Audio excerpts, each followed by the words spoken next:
সবাইকে আবারও স্বাগতম জানাচ্ছি ইফেক্টিভ কর্নার পক্ষ থেকে। বরাবরের মতোই আমি দিনাজ আছি আপনাদের সামনে নতুন একটি আকর্ষণীয় ডিজাইন নিয়ে।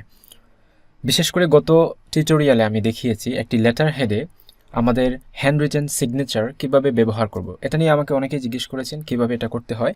আমিও বলেছিলাম যে আমি সময় সুযোগ পেলে সেটা করে দেখাবো। তো আজকে আমি সেই বিষয়টাই শুরু থেকে শেষ পর্যন্ত করে দেখানোর চেষ্টা করব। তো সাথেই থাকুন।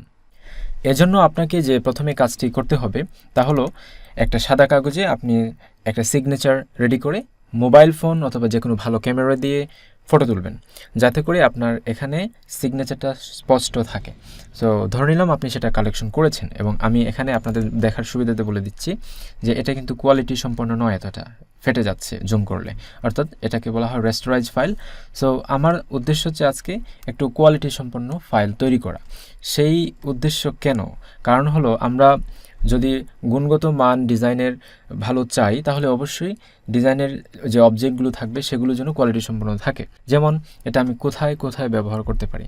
গতকালকের টিউটোরিয়ালে আমি দেখিয়েছিলাম যে একটি লেটার হেড ব্যবহার করার পর অনেক সময় আমাদের অনলাইনে শেয়ার করার পরে সিগনেচার সহ পাঠিয়ে দিতে হয়। সেক্ষেত্রে ওই লেস কোয়ালিটি সম্পন্ন ফাইল দিলে ইমপ্রেশন নষ্ট হতে পারে। এই জন্য আমরা ভেক্টর ফাইল করে এটাকে ইউজ করব এবং আমরা সিভি তৈরিতেও সেটা ব্যবহার করতে পারি। যেমন এখানে এই বিষয়ে টিউটোরিয়াল আমি করে দেখাবো, তো সাথেই থাকুন। যেমন এখানে আমি জুম করে দেখাই। গুড। মাইক্রোসফট ওয়ার্ড দিয়ে কীভাবে করতে হয়, ইলাস্ট্রেটর দিয়ে কীভাবে করতে হয়, ফটোশপ দিয়ে কীভাবে করতে হয়, ইভেন কোরেল ড্র দিয়ে কীভাবে করতে হয়। অর্থাৎ আপনি একটা কাজের পদ্ধতি জানেন, আপনার কাছে সফটওয়্যার কোনো ব্যাপার না, শুধুমাত্র অ্যাক্সেস করাটাই হচ্ছে ব্যাপার। তো এই জন্য আমি আজকে দেখাবো আমার নিজের হ্যান্ড রিটেন একটা সিগনেচার কীভাবে কম্পিউটারে ইনপুট করব এবং সেটা কোয়ালিটি সম্পন্ন করব। এই উদ্দেশ্যেই মূলত আপনাদের সামনে এসেছি। এই কাজটি করার জন্য আমি দুইটা অ্যাপ্লিকেশনের সহযোগিতা নিব। সেক্ষেত্রে ফটোশপ এবং ইলাস্ট্রেটর দুইটার সহযোগিতায় আমি কাজটি করব। বলতে পারেন দুইটা কেন? আমার কাজের গ্রহণযোগ্যতা বা মানসম্মত ব্যাপারটাকে মাথায় রেখে দুইটার সহযোগিতা আমি নিচ্ছি। এখন আপনি যদি মনে করেন যে আপনার ফটোটা কোয়ালিটি সম্পন্ন আছে তাহলে শুধুমাত্র ইলাস্ট্রেটর দিয়েই করতে পারেন। সো আমি একটু রিফাইন করার উদ্দেশ্যে মূলত এখানে আসছি। যেমন দেখেন এখানে কলমের যে কালিটা আছে সেটা কিন্তু একদম কালো নয়। তো আমার ভেক্টর করতে গিয়ে সেক্ষেত্রে একটা সমস্যা হতে পারে। তাই আমি ফাইলটাকে ক্রপ করে একটু ছোট করব। তো এক্ষেত্রে দেখা যাচ্ছে কলমটা আছে এবং সিগনেচার আছে। আমার কলম দরকার নেই। আপনার ফটোতে যদি এরকম কলম থাকে তাহলে কলমটাকে ক্রপ করে সেটা সরাতে হবে।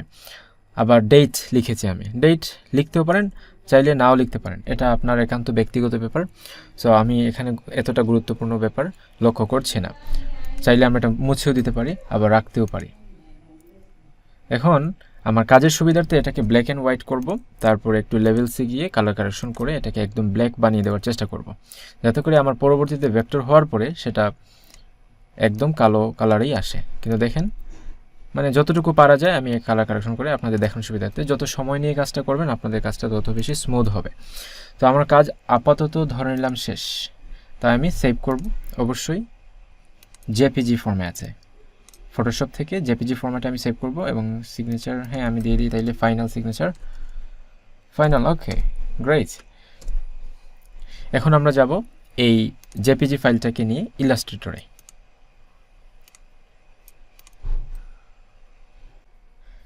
যারা একদম নতুন তারা হয়তো ভাবছেন আমি তো ফটোশপ জানি না, ইলাস্ট্রেটর জানি না, আমি কিভাবে এই কাজটা করতে পারি।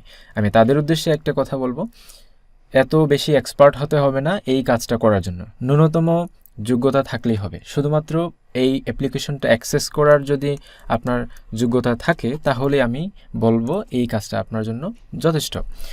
কিন্তু এমনও কেউ হয়তো ভাবছেন আমি যদি এখানে এটা করি তাহলে তো আমার ওই বেসিকটা জানতে হবে। হ্যাঁ, এটা সত্য, বেসিক জানা থাকলে অনেক কাজ সুবিধা হবে। তাও যদি জানা না থাকে আপনি আমার দেখানো পদ্ধতি অনুসরণ করে হুবহু কাজটা করে সম্পন্ন করতে পারবেন। আচ্ছা, আরেকটা কথা বলে রাখি, অনেকেই আমাকে অনুরোধ করেছেন যে আমি যেন গ্রাফিক ডিজাইন রিলেটেড অনেক টিউটোরিয়াল তৈরি করি। আসলে অনেক তো করা সম্ভব নয়, আমি আসলে ব্যস্ততার মধ্যে যতটুকু পারি একটু সহযোগিতা করার চেষ্টা করি এবং করে যাব।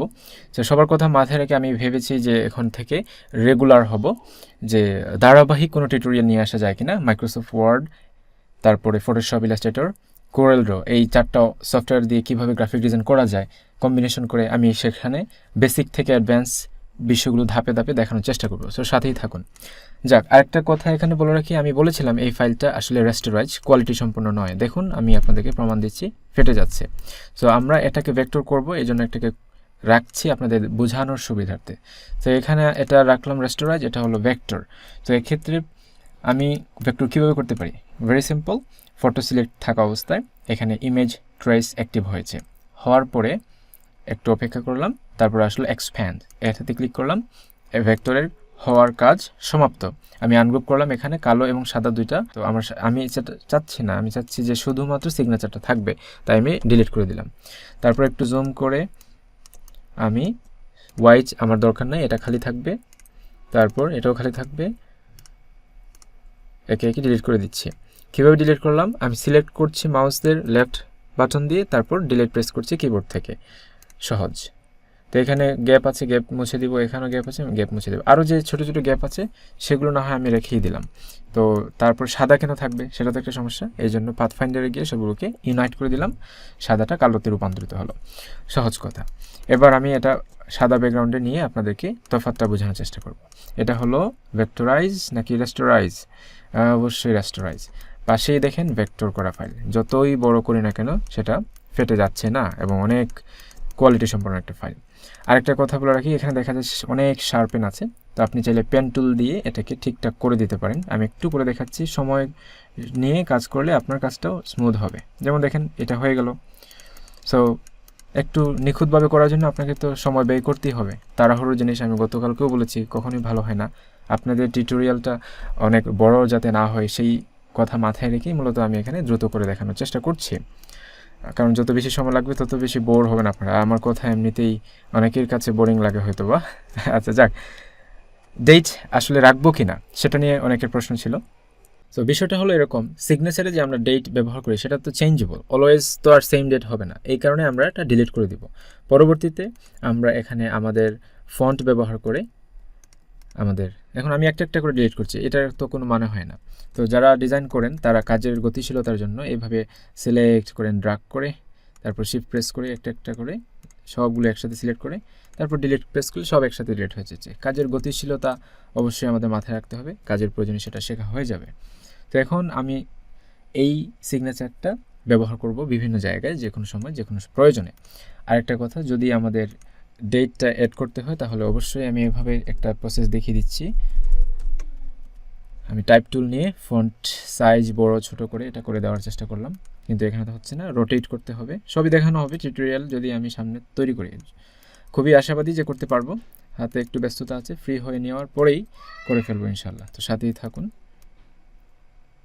গুড, এখানে কিন্তু এই জায়গায় স্পেসিং আছে, তো আমি এটাকে কিভাবে করতে পারি? এটাও সহজ। যেমন আমি অবজেক্টে যাব, এক্সপ্যান্ডে যাব, এটাকে সবগুলোকে ভেক্টর করে দিব, তারপর আনগ্রুপ করব, এই চারটা ধরে এখানে নিয়ে যাব।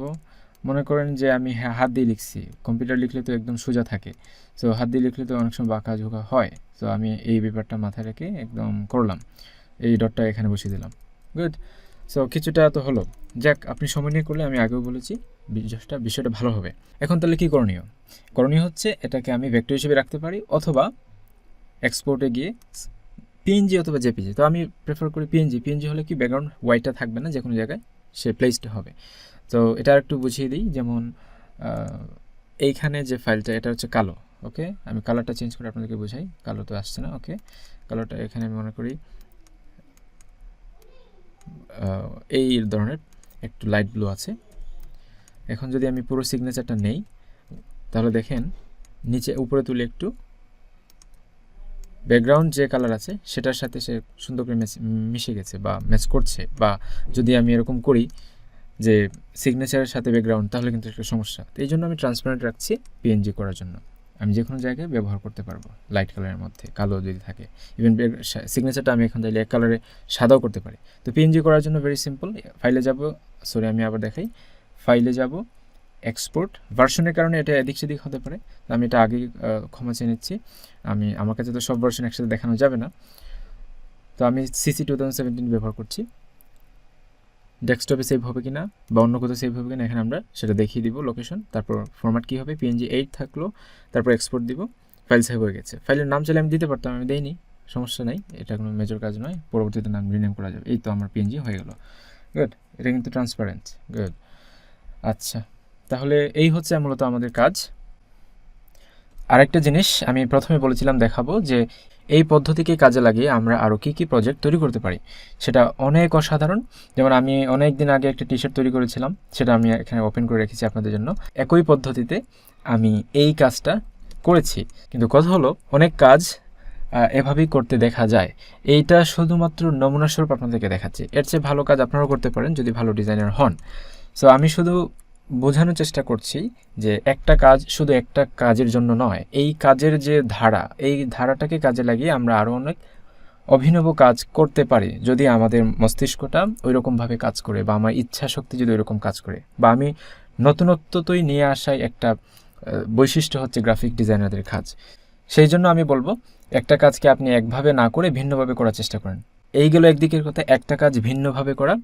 আবার একই কাজের ধারাবাহিকতাকে কাজে লাগিয়ে, পদ্ধতিটাকে কাজে লাগিয়ে আপনি ভিন্ন ভিন্ন প্রজেক্ট করেন। আমি বলবো আপনার সফলতাটা রয়েছে, কারণ আপনি নিজে কিছু তৈরি করতে পারলেন। সেক্ষেত্রে আমার বিশ্বাস আপনি অনেক দূর এগিয়ে যাবেন। তাহলে আমি বলবো আজকের মতো এতটুকুই থাক।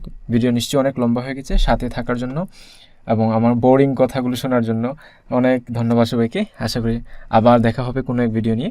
সেই পর্যন্ত ভালো থাকবেন, সুস্থ থাকবেন। ধন্যবাদ সবাইকে।